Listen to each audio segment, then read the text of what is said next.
Evelyn Parker had never been the type to cause a scene. At 68, she still wore her kindness like a stitched patch on her sweater, soft, gentle, noticeable only to those who were paying attention. But that night, inside the glittering downtown restaurant where her daughter-in-law insisted they celebrate her birthday, something inside her finally snapped. The bill had just landed on the table. $34,297.13, printed boldly across the top, like a threat. Evelyn stared at it, confused, her fork still hovering above her half-eaten salmon chastity. Her daughter-in-law leaned in with a bright, fake smile. "Since you're living in our house now," she said sweetly, "it's only fair you pay for our family celebrations." Evelyn's breath caught "our house." The house Chastity had manipulated her son Darius into transferring out of Evelyn's name. The house Evelyn had lived in for 32 years, paid off herself, and was now forced to rent back from them.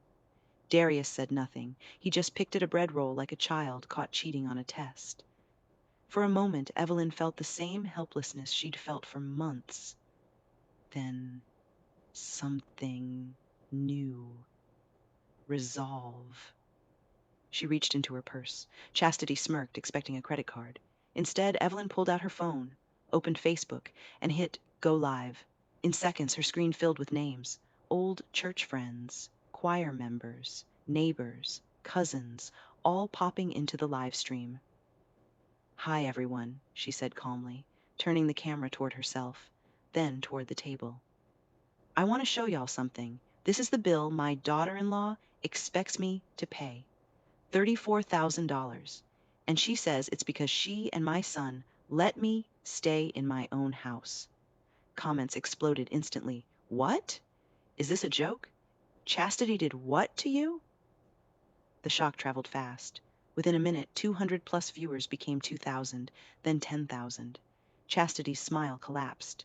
"Turn that off," she hissed, reaching for the phone. Evelyn didn't flinch. "You'll keep your hands to yourself," she said, softly, but with a steel Chastity had never heard before. Chastity lunged again. This time, Evelyn angled the camera perfectly, catching the moment Chastity's hand swiped wildly across the frame. Viewers screamed in the comments. Someone screen recorded. Everything spread like wildfire. Within minutes, the live stream hit 50,000 people watching. News blogs were already clipping it. Twitter trending hashtags lit up. Hashtag Evelyn deserved better. Hashtag greedy DIL. Hashtag justice for Evelyn. The restaurant manager, now terrified, comped the entire meal just to avoid being in the next viral video. Evelyn ended the live stream politely, thanked everyone, and followed her best friend Loretta, who had driven her there, out to her car. That night, Evelyn slept on Loretta's couch. But by morning, her phone was melting from notifications. Her name was everywhere, from local news channels to national morning talk shows. A stranger had even started a GoFundMe page titled, "Help Evelyn Start Over." By sunset, it had raised $628,000. By Monday, almost $2 million. And Chastity and Darius? The internet had found everything. Their workplaces, their social media, even the videos where Chastity bragged about leveling up by taking Evelyn's home. Chastity was fired from her event planning job.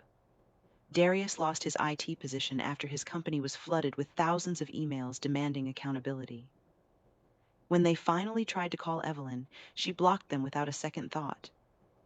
Evelyn used the GoFundMe money to buy a new home, an elegant brick cottage with a wraparound porch, right next door to Loretta.